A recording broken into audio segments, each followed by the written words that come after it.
সম্প্রতি বিজ্ঞানীরা দাবি করেছে খুব শীঘ্রই সূর্য পশ্চিম দিক থেকে ওঠা শুরু করবে। তাহলে কি আমরা কিয়ামতের দ্বারপ্রান্তে রয়েছি? পৃথিবী তার শেষ সময় এসে পড়েছে। যে কোনো সময় উল্টে যাবে পৃথিবীর চৌম্বক মেরু। সম্প্রতি বিজ্ঞানীরা স্বীকার করেছেন সূর্য পশ্চিমে উঠে পূর্বে ডোবার সময় ঘনিয়ে আসছে। বেশ কয়েক বছর ধরেই এমন সংকেত দিয়ে আসছেন গবেষকরা। সূর্য পশ্চিম দিক থেকে ওঠার আশঙ্কা করছেন অনেক বিজ্ঞানীরা। অনেক টেলিভিশন চ্যানেলের রিপোর্ট আমরা দেখেছি। প্রথমত অনেক সময় আমাদের দেশে এই জাতীয় রিপোর্টগুলোতে বলা হয় এক জিনিস আর রিপোর্টে উপস্থাপন করা হয় এটাকে আরো ফুলিয়ে ফাঁপিয়ে দর্শক বা ভিউয়ার্স টানার জন্য আকর্ষণীয় করে চমকপ্রদ করে সেটাকে উপস্থাপন করা হয়। বাস্তবতা আসলে এই টাইপের না, এরকম হয় অনেক সময়। এখানে রিয়েল ঘটনা কি সেটা আমি জানি না, যদি ধরেও নেই যে রিপোর্ট যেভাবে করেছে সেভাবে রিপোর্টটা আমি দেখেছি যে পশ্চিম দিক থেকে সূর্য ওঠার আশঙ্কা করা হচ্ছে। সেক্ষেত্রে সেটা যদি হয় তাহলে সেক্ষেত্রে পৃথিবীতে নানা রকমের বিশৃঙ্খল পরিস্থিতি দেখা দিবে, রোগবালাই, ঘরে ঘরে ক্যান্সার হয়ে যেতে পারে ইত্যাদি ইত্যাদি অনেক আশঙ্কা বিজ্ঞানীরা করছেন।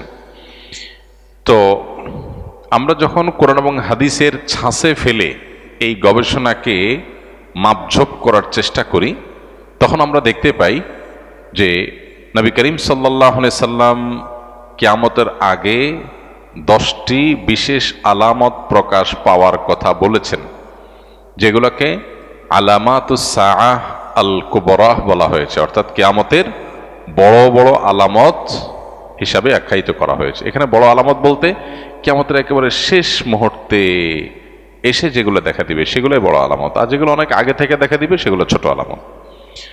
তো কিয়ামতের প্রায় 141টার মতো ছোট আলামত আছে, যেগুলো বিভিন্ন বই পুস্তকে ওলামা একরাম কোরআন এবং হাদিস থেকে সংকলন করেছেন। সৌদি আরবের একজন আলেম ডক্টর মোহাম্মদ আল আরিফি, তার একটা কিতাব আছে, সেখানে তিনি আলামাতুস সাআত এই 141 সবগুলোকে একত্র করেছেন। যাই হোক, তো সেই নেহায়াতুল আলম তার সেই বইটার নাম, আরবিতে বাংলা অনুবাদ হয়েছে। তো সেই কিয়ামতের আলামতের বইয়ে তিনি 141টা ছোট আলামত উল্লেখ করেছেন, যার বেশিরভাগই পৃথিবীতে ঘটে গেছে, যেগুলো নবী সাল্লাল্লাহু আলাইহি ওয়াসাল্লাম ভবিষ্যদ্বাণী করেছেন ঘটবে ঘটবে ঘটবে, কিন্তু ঘটে গেছে। আর কিছু আছে এখনো ঘটেনি। আর 10টা আলামত যেগুলো ঘটবে কিয়ামতের ঠিক আগ মুহূর্তে, তার মধ্যে থেকে একটা হলো পশ্চিম দিক থেকে সূর্য উদিত হবে। পশ্চিম দিক থেকে সূর্য উদিত হওয়ার এই আলামতটি দেখা দিবে কিয়ামতের আগের সব ছোট বড় আলামত প্রকাশের পরে, এরপর আর কিছু থাকবে না।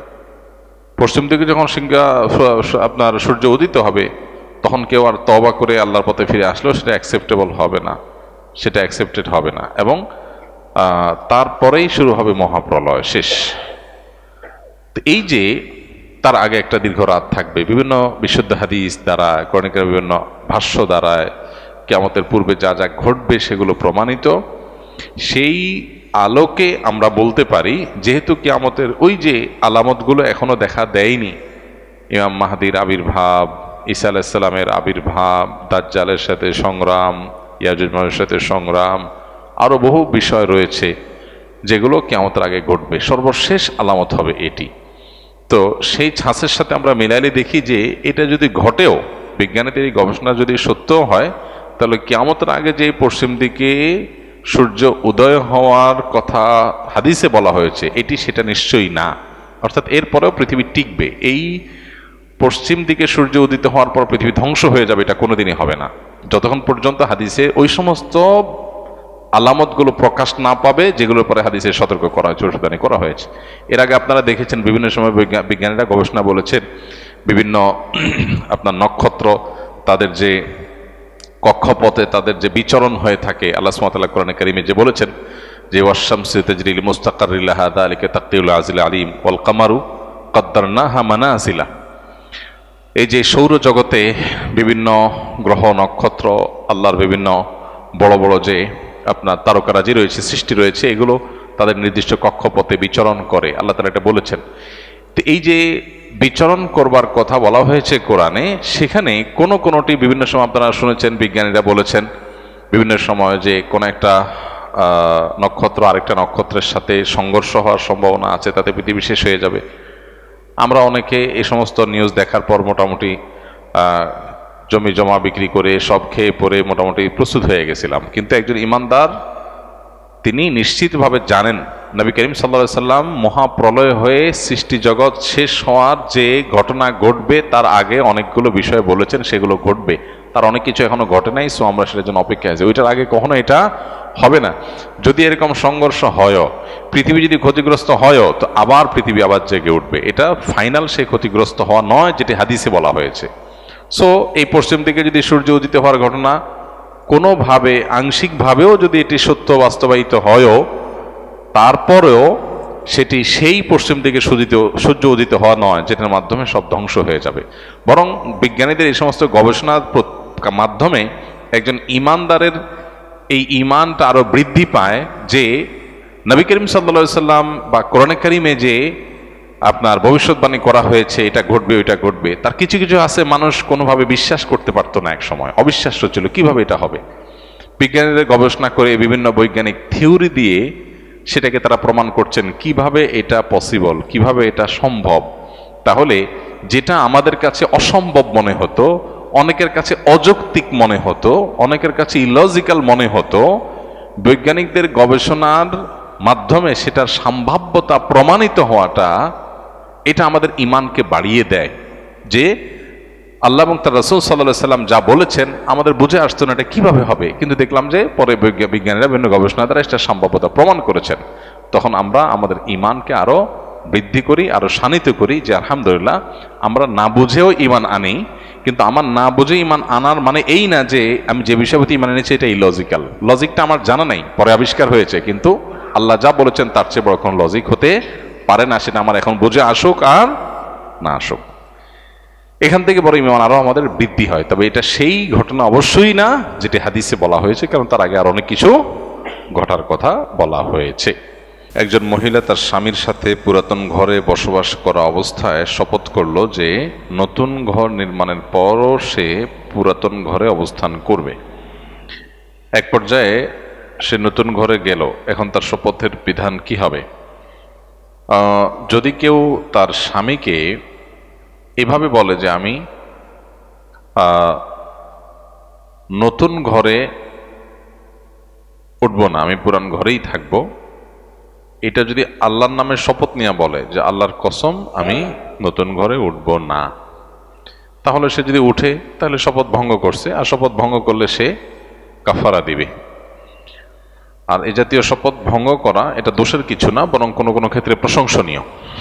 যে স্বামী স্ত্রী রাগারাগি করে হয়তো বলেছে যে না নতুন ঘরে আমি যাব না, তো রাগ ভঙ্গ করা এবং শপথ ভঙ্গ করা করে সেই ঘরে যাওয়াটা বরং প্রশংসনীয়, কারণ নিজেদের মধ্যকার যে বিবাদ সেটা দূর হয়ে গেল। কিন্তু শপথ যে করেছে সেটি যেহেতু রক্ষা হয়নি, সেজন্য তাকে কাফারা দিতে হবে। কাফারা কি? 10 জন মিসকিনকে 10 দিন রোজা 10 জন মিসকিনকে খাদ্য দিতে হবে, নাহলে 3 জন মিসকিনকে 3 দিন রোজা রাখতে হবে। 10 জন গরিব অভাবী মানুষকে খাবার দিতে হবে, অথবা 3 দিন রোজা রাখতে হবে। এর মধ্য দিয়ে শপথের কাফারা দিতে পারবেন। আর যদি আল্লাহর নামে শপথ করে যাবেন না, এই কথা না বলে এমনি বলেছেন না আমি যাব না, তোমাকে বললাম, প্রমিস করলাম, হান তান এই জাতীয় শব্দ বললে গেলে কিছু হবে না, কারণ এটা শপথ হয় না। শপথ তখনই হবে যখন আল্লাহর নামে করবে। আমি যাব না আল্লাহর কসম এরকম বললে আল্লাহর শপথ আমি যাব না, তখন শপথ হবে। আর এমনি বললে আমি যাব না, তোমার কথা দিলাম আমি যাব না, এগুলো ভঙ্গ হলে বিশেষ কোনো কাফারা নেই। আর কোনো রাগ করে মানুষ যদি কোনো ভুলভাল প্রতিজ্ঞা করে যে আমি এটা করব না, এটা বলবো না, তাহলে সেটা ভঙ্গ করা বরং প্রশংসনীয়। কারণ বেশিরভাগ ক্ষেত্রে অভিমান করে এমন সব শপথ করা হয়, এমন সব অঙ্গীকার করা হয় যে অঙ্গীকারগুলো আসলে ভালো জিনিস না। তোমার সাথে কথা বলবো না, তোমার সাথে আর যাব না, এগুলো রাগ করে মানুষ বলে, কিন্তু এই জিনিসটা ভালো না। রাগ ভঙ্গ করে মিলেমিশে যাওয়া ভালো, এজন্য এই জাতীয় প্রতিজ্ঞা ভঙ্গ করলে বরং আরো ভালো, প্রশংসনীয় বিষয়। কিন্তু আল্লাহর নামে শপথ করে যদি বলে যে আল্লাহর কসম, আল্লাহর কিরা ইত্যাদি, তাহলে সেক্ষেত্রে সেটা ভঙ্গ করলে কাফারাটা দিতে হবে, জাস্ট এইটুকু। কিন্তু কাজটা ভঙ্গ করার কাজটা কোনো নিন্দনীয় বিষয় নয়। আমাদের দৈনন্দিন জীবনে এরকম অহরহ হয় যে আমরা দেখা যায় অভিমান করে বলি যে এটা করবো না, ওইটা করবো না।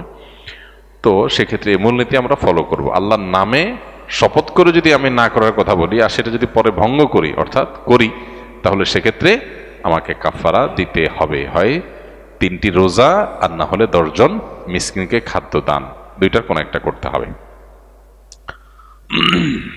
কৃতদাস মুক্তির ব্যাপারটাও আছে।